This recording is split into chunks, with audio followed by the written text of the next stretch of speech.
Welcome to our channel olive the chef. বন্ধুগণ, ফেসবুকে আমাদের পেজ অলিভস ডিজি ওয়ার্ল্ডও এখন অলিভ দি শেফ নামেই পরিচিত। আজকে আমরা বানাবো একটা দুর্দান্ত চিজি ব্রেকফাস্ট কম্বো। প্লিজ আপনারা পুরো ভিডিওটি দেখবেন। 3টে ছোটো সাইজের বেগুন নিয়ে নিয়েছি এবং এটাকে খুব ছোট ছোট পিস করে কেটে নিচ্ছি। পিসগুলো কতটা ছোট করে কেটে নিচ্ছি নিশ্চয়ই দেখতে পাচ্ছেন আপনারা। টুকরোগুলো ছোট ছোট করে কেটে নেওয়ার ফলে ইনস্ট্যান্টলি ধরা পড়ে যাবে এর মধ্যে পোকামাকড় আছে কি না। বেগুনগুলো আমাদের প্রায় কাটা শেষ হয়ে গেছে। এবারে আমরা কেটে নিচ্ছি কিছু ভেন্ডি বা ঢ্যাঁড়স। ভেন্ডি আর বেগুন ছাড়াও লাগবে কিছুটা কুচনো রসুন, পেঁয়াজ কুচি আর গ্রেট করে নেওয়া চিজ এবং ক্যাপসিকাম। 2 টেবিল চামচ মতন সাদা তেল আমরা নিয়ে নিয়েছি। এটা আপনারা সর্ষের তেলেও করতে পারেন, কিন্তু রিফাইন্ড কুকিং অয়েলটাই রেকমেন্ডেড। ভেন্ডিগুলোকে প্রথমে ছেড়ে দিলাম, এটাকে আমরা ফ্রাই করে নেব। ভেন্ডি, বেগুন, ডিম আর চিজ দিয়ে বানানো এই রেসিপিটা কিন্তু অসাধারণ। আপনারা চাইলে ব্রেকফাস্টেও খেতে পারেন বা বিকেলের টিফিন হিসেবেও এটা খেতে পারেন। সামান্য একটু লবণ এবং হলুদ গুঁড়ো আমরা এতে মিশিয়ে নিচ্ছি এবং এই ভেন্ডিগুলোকে আমরা খুব ভালো করে ফ্রাই করে নেব। কালো করে পুড়িয়ে ফেলার দরকার নেই, কিন্তু যেন ওয়েল ফ্রাইড হয়। ভেন্ডিগুলো আমাদের ঠিকঠাক ভাজা হয়ে গেছে। এগুলোকে আমরা এবার আস্তে আস্তে করে তুলে নিচ্ছি এবং সরিয়ে রাখবো। এবার ওই একই তেলের মধ্যে আমরা ছেড়ে দেবো কাটা বেগুনের টুকরোগুলো। বেগুনটাকেও আমরা খুব ভালো করে ফ্রাই করে নেব। 1/4 চামচ করে হলুদ গুঁড়ো এবং লবণ মিশিয়ে নিয়ে অল্প একটুখানি গোলমরিচ গুঁড়ো পাউডার বা পেপার পাউডারও আমরা মিশিয়ে নিচ্ছি এর সাথে। এবারে সব কিছু একসঙ্গে মিশিয়ে নিয়ে আমরা বেগুনগুলোকে ভেজে নেব এবং সেজন্য এটাকে ঢেকে রান্না হতে দেব। একটু ঢেকে ফ্রাই করলে দেখবেন বেগুনগুলো তাড়াতাড়ি বেশ সফট হয়ে যায়। বেগুনটাও আমাদের ঠিকঠাক মতন ভাজা হয়ে গেছে। এগুলোকে আমরা তুলে নিচ্ছি এবং এটাকেও সরিয়ে রাখবো আমরা।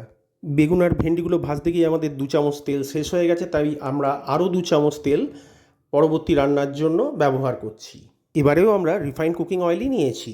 প্রথমেই কুচনো রসুনগুলো এতে আমরা ঢেলে দিচ্ছি এবং এটাকে একটু সটে করে নেব যতক্ষণ না রসুনটার কাঁচা গন্ধটা চলে যায়। রসুনটা হালকা ব্রাউনিশ হতে শুরু করে দিয়েছে। এই পর্যায়ে আমরা কুচনো পেঁয়াজটাকেও এর সঙ্গে মিশিয়ে দিলাম। এবারে রসুন আর পেঁয়াজ দুটোকে একসঙ্গে আমরা সটে করে নেব খানিকক্ষণ। পেঁয়াজটাতে একটু স্বচ্ছ ভাব চলে এলেই আমরা দিয়ে দেবো কেটে রাখা ক্যাপসিকামের টুকরোগুলো। এবারে পেঁয়াজ রসুনের সঙ্গে সঙ্গে ক্যাপসিকামটা দিয়েও আমরা সটে করে নিচ্ছি। এতে আমরা দিয়ে দিচ্ছি 1/4 চামচ লবণ এবং 1/4 চামচ পেপার পাউডার বা গোলমরিচ গুঁড়ো। গ্যাসের ফ্লেমটাকে একটু মিডিয়াম টু লোয়ের দিকে রেখে তারপরে এটাকে ভালো করে নাড়িয়ে চাড়িয়ে সটে করে নিতে হবে। এই পর্যায়ে এতে আমরা এবার মিশিয়ে দিচ্ছি খানিকটা টমেটো সস। আপনারা ইচ্ছে করলে কুচনো টমেটো বা টমেটো বাটাও ব্যবহার করতে পারেন। টমেটো সস দিলে এর পরিমাণটা রাখবেন প্রায় 150 মিলিলিটারের মতন। টমেটোর টক ভাবটা দূর করার জন্য আমরা এতে মিশিয়ে দিচ্ছি 1 চা চামচ চিনি। চিনিটা দেওয়ার পরে আমরা খুব ভালো করে মিশিয়ে নিচ্ছি। এবারে এতে আমরা মিশিয়ে দেব খানিকটা অয়েস্টার সস। অয়েস্টার সসটা অপশনাল, আপনার ওখানে যদি অ্যাভেলেবেল না থাকে নাও দিতে পারেন। এটা গোটা রেসিপিটার স্বাদ বাড়ানোর জন্যই ব্যবহৃত হচ্ছে, তবে দিতে পারলে সত্যিই খুব ভালো টেস্ট হবে। এবারে সামান্য একটু জল আমরা এতে মিশিয়ে দিচ্ছি। এবারে এতে আমরা অ্যাড করব 1 চামচ মতন চিকেন লিভার প্যাটে। মুরগির মেটে দিয়ে প্রস্তুত এই লিভার স্প্রেড দিয়ে খুব কাজে আসে। আমাদের চ্যানেলে অলরেডি চিকেন লিভার প্যাটে কীভাবে বানাতে হয় সে ব্যাপারে ভিডিও দেওয়া আছে, প্লিজ আপনারা একটু দেখে নেবেন। এবারে ধিমি আছে 5 মিনিটের জন্য আমরা এটাকে ঢেকে রান্না করে নিয়েছি।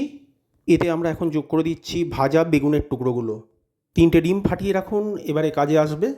দেখে নিন আপনারা চামচের সাহায্যে এইভাবে একটু জায়গা মানে স্পেস বা ফাঁক তৈরি করে নিয়ে ডিমগুলোকে এর মধ্যে ঢেলে দিতে হবে। আমরা 3টে ডিমই এখানে ব্যবহার করছি, আপনারা চাইলে 4টে ডিমও এর মধ্যে দিতেই পারেন। ডিমগুলো প্লেস হয়ে যাওয়ার পরে এর মধ্যে আমরা দিয়ে দেব ভাজা ভেন্ডিগুলো।